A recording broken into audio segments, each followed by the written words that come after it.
Doctor Shakeel Ahmed orthopaedic surgeon हूँ। मैं 10 साल विदेश में भी काम किया, फिर स्विट्जरलैंड में स्पाइन की फेलोशिप के लिए, स्पाइन सर्जरी के लिए मैं वहां भी गया। और यहाँ पे अभी मैं 30 सालों से बनारस में प्रैक्टिस कर रहा हूँ।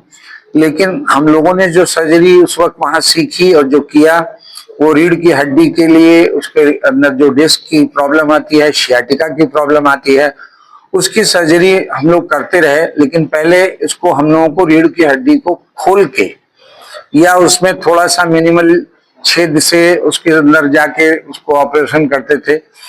उसके बाद कुछ दिनों बाद जब उसमें ये हुआ कि इससे सिर्फ आप ऑपरेशन कर रहे हैं लेकिन स्टेबल नहीं है, तो रॉड लगा के फिक्स करना पड़ा।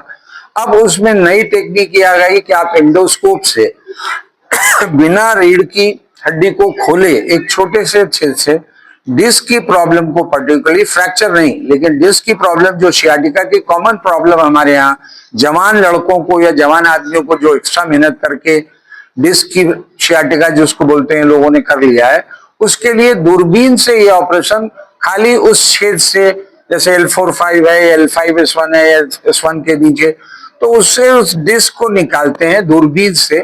उसी का आज एक लाइव डेमोन्स्ट्रेशन इस समय हो रहा है, जो विशाखापट्टनम के डॉक्टर साई दिलीप, वो अच्छे एक स्पाइन सर्जन है, जहाँ पे मेरे बेटे ने भी वहीं ट्रेनिंग किया, मतलब वो भी करते रहे।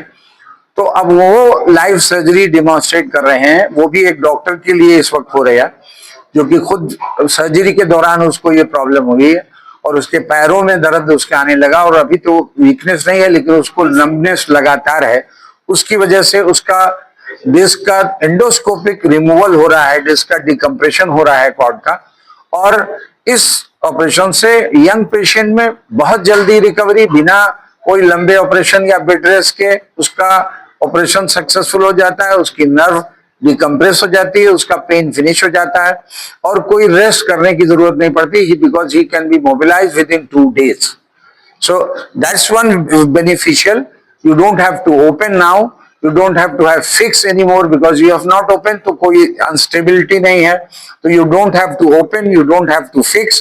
You just go through in a small endoscope over there and take the disc out, target the pathology and come back. ये उसी तरह है जैसे आजकल शूट कर रहे हैं, टारगेट पे खाली वहां कैंप पे जाके फायर किया और चले आए, बाकी लोगों को कोई डैमेज नहीं हुआ। जैसे अब हम लोग पहले करते थे, खोल के जाके पूरी फौज लड़ती थी और कई लोग सिविलियन भी मारे गए, फिर वो भी मारे गए।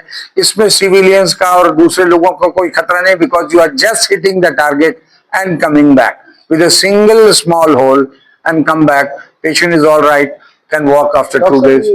इसका खर्च, बिकॉज एंडोस्कोपी के लिए एक बात है, तो बिल्कुल खर्च के लिए जैसे आपने कहा, ये बड़ी अच्छी बात है, क्योंकि उसका इंस्ट्रूमेंट बहुत ही स्मॉल और छोटी सी जगह पे आना होता है, तो बहुत पतले पतले इंस्ट्रूमेंट होते हैं, वो 2 बार 3 बार से ज्यादा में यूज नहीं हो पाते। तो इसलिए अभी ये सर्जरी में थोड़ा कॉस्ट हो जाती है, जो कि जैसे बॉम्बे और दिल्ली वगैरह में तो 4-4.5 लाख की होती है, लेकिन यहाँ पे हम लोग अभी इसको बिटवीन 80 to 85 क्योंकि पर हेड ये इसका सर्जरी का हो जाता है। दवा मिला के तकरीबन 1 लाख के आसपास खर्च आता है। मैं डॉक्टर साई दिलीप हूँ। मैं आंध्र प्रदेश से विशाखापट्टनम से आया हूँ। मैं ऑर्थोपेडिक स्पाइन सर्जन हूँ और 10 साल से प्रैक्टिस कर रहा हूँ स्पाइन सर्जरी में। मैं 2014 में कोरिया जाके एंडोस्कोपिक स्पाइन सर्जरी का ट्रेनिंग लिया हूँ। उसके बाद जर्मनी भी गया और 2-3 इंटरनेशनल जगह करके वहां से सीख के इंस्ट्रूमेंट्स खरीद के शुरू करके 8-9 साल हो गया। अभी तक विशाखापट्टनम में 3,000 के ज्यादा ही केस किया और 4-5 हॉस्पिटल में टीचिंग भी करता हूँ और मेरे पास स्टूडेंट्स भी आते हैं सिखाने के लिए। सो ये तो रेगुलर एक्टिविटी है। कंप्लीटली स्पाइन सर्जरी का ट्रीटमेंट में ही हूँ। सर, वाराणसी में आप आए हैं और ऑपरेशन आपके माध्यम हुआ है, क्या करना चाहिए? किसी का ऑपरेशन हुआ है और क्या है ये? इसको सायाटिका, नॉर्मली आपका कॉमन लैंग्वेज में सायाटिका बोलते हैं। सायाटिका माने हड्डी के बीच में, दोनों कमर का हड्डी के बीच में डिस्क होते हैं। ये डिस्क स्प्रिंग जैसे काम करेगा।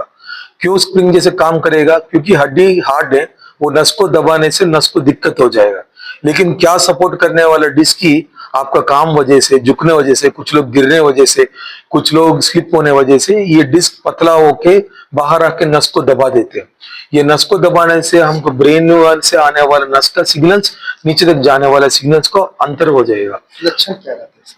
इसके लक्षण क्या? सिम्टम्स कमर दर्द, कमर के हर पैर में आना, पैर में दर्द दर्द बोलते हैं कुछ लोग, झुंझुनी बोलते हैं कुछ लोग, खिंचावट बोलते हैं, और दूर से नहीं चल पा सकते हैं। माने 10-15 मिनट जाने से ही पैर पूरा सुनापन हो जाएगा और पूरा झुंझुनी बढ़ जाएगा। और इसके अंदर भी बहुत डेंजरस कॉम्प्लिकेशंस होते हैं, क्योंकि कमर का नस यूरिन को भी सप्लाई करते हैं। सो कुछ लोग को यूरिन पेशाब का थोड़ा पेशाब आने से भी दौड़ने का दिक्कत, पेशाब कंट्रोल नहीं कर पा सकते हैं, कॉन्स्टिपेशन, मोशन फ्री नहीं होना, ये भी यूरिन सेक्सुअल फंक्शन वो मेन है। छोटे उम्र बच्चे लोगों को 25 शादी के बाद सेक्सुअल डिस्फंक्शन भी ये डिस्क प्रॉब्लम से हो जाएगा।